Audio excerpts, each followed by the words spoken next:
Chapter 17, Uncle. When they pulled into the fairgrounds, they could hear music and see the Ferris wheel turning in the sky. They could smell the dust of the racetrack where the sprinkling cart had moistened it, and they could smell hamburgers frying and see balloons aloft. They could hear sheep bleating in the pens. An enormous voice over the loudspeaker said, "Attention, please. Will the owner of a Pontiac car, license number H2439, please move your car away from the fireworks shed?" "Can I have some money?" asked Fern. "Can I too?" asked Avery. "I'm going to win a doll by spinning a wheel and it will stop at the right number," said Fern. "I'm going to steer a jet plane and make it bump into another one."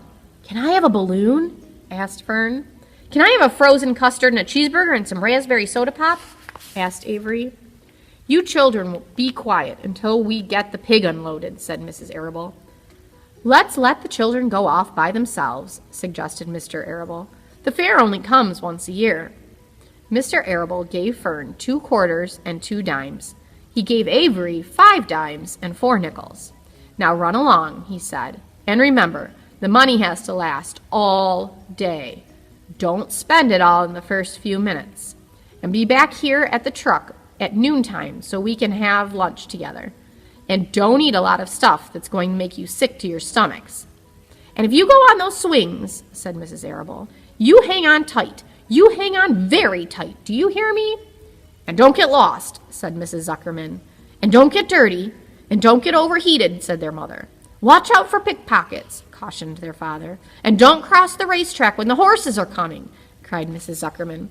The children grabbed each other by the hand and danced off in the direction of the merry-go-round, toward the wonderful music and the wonderful adventure and the wonderful excitement, into the wonderful Midway, where there would be no parents to guard them and guide them, and where they could be happy and free to do as they pleased. Mrs. Arable stood quietly and watched them go. She sighed.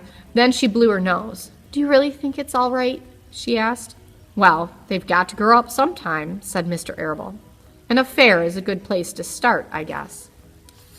While Wilbur was being unloaded and taken out of his crate and into his new pig pen, crowds gathered to watch. They stared at the sign, "Zuckerman's Famous Pig."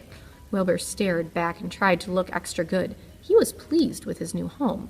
The pen was grassy and it was shaded from the sun by the shed roof. Charlotte, watching her chance, scrambled out of the crate and climbed a post to the underside of the roof. Nobody noticed her. Templeton, not wishing to come out in broad daylight, stayed quietly under the straw at the bottom of the crate. Mr. Zuckerman poured some skim milk into Wilbur's trough, pitched clean straw into his pen, and then he and Mrs. Zuckerman and the Arables walked away toward the cattle barn and to look at the purebred cows and to see the sights. Mr. Zuckerman particularly wanted to look at the tractors. Mrs. Zuckerman wanted to see a deep freeze. Lurvy wandered off by himself, hoping to meet friends and have some fun on the Midway. As soon as the people were gone, Charlotte spoke to Wilbur. "It's a good thing you can't see what I see," she said. "What do you see?" asked Wilbur. "There's a pig in the next pen, and he's enormous. I'm afraid he's much bigger than you are." "Maybe he's older than I am, and has had more time to grow," suggested Wilbur. Tears began to come to his eyes. "I'll drop down and have a closer look," Charlotte said. Then she crawled along a beam till she was directly over the next pen. She let herself down on a drag line until she hung in the air just in front of the big pig's snout. "May I ask your name?" she asked politely. The pig just stared at her. "No name," he said in a big, hearty voice. "Just call me Uncle." "Very well, Uncle," replied Charlotte. "What is the date of your birth? Are you a spring pig?" "Sure I'm a spring pig," replied Uncle. "What did you think I was, a spring chicken? That's a good one, eh, sister?" "Mildly funny," said Charlotte. "I've heard funnier ones, though. Glad to have met you. And now I must be going." She ascended slowly and returned to Wilbur's pen. "He claims he's a spring pig," reported Charlotte. "And perhaps he is. One thing is certain, he has a most unattractive personality. He is also too familiar, too nosy, and he cracks weak jokes. He is also not anywhere near as clean as you are, nor as pleasant. I took quite a dislike to him in our brief interview. He's going to be a hard pig to beat, though, Wilbur, on account of his size and weight. But with me helping you, it can be done." "When are you going to spin a web?" asked Wilbur. "This afternoon, late, if I'm not too tired," said Charlotte. "The least thing tires me these days. I don't seem to have the energy I once had. My age, I guess." Wilbur looked at his friend. She looked rather swollen and seemed listless. "I'm awfully sorry to hear you're not feeling poorly, Charlotte," he said. "Perhaps if you spin a web and catch a couple of flies, you'll feel better." "Perhaps," she said wearily, "but I feel like the end of a long day."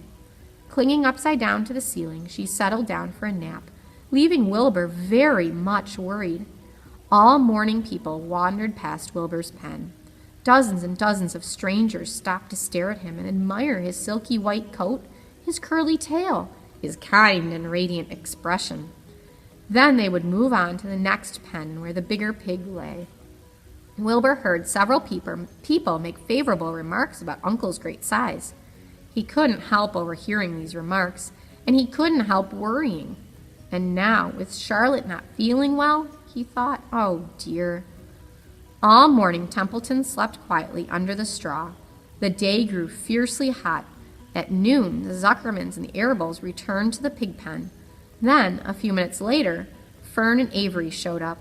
Fern had a monkey doll in her arms and was eating Cracker Jack. Avery had a balloon tied to his ear and was chewing a candied apple.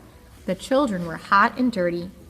"Isn't it hot?" said Mrs. Zuckerman. "It's terribly hot," said Mrs. Arable, fanning herself with the advertisement of a deep freeze. One by one, they climbed into the truck and opened lunch boxes. The sun beat down on everything. Nobody seemed hungry. When are the judges going to decide about Wilbur?" asked Mrs. Zuckerman. "Not till tomorrow," said Mr. Zuckerman. Lurvy appeared, carrying an Indian blanket that he had won.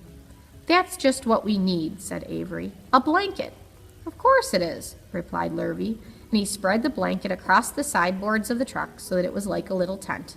The children sat in the shade under the blanket and felt better. After lunch, they stretched out and fell asleep.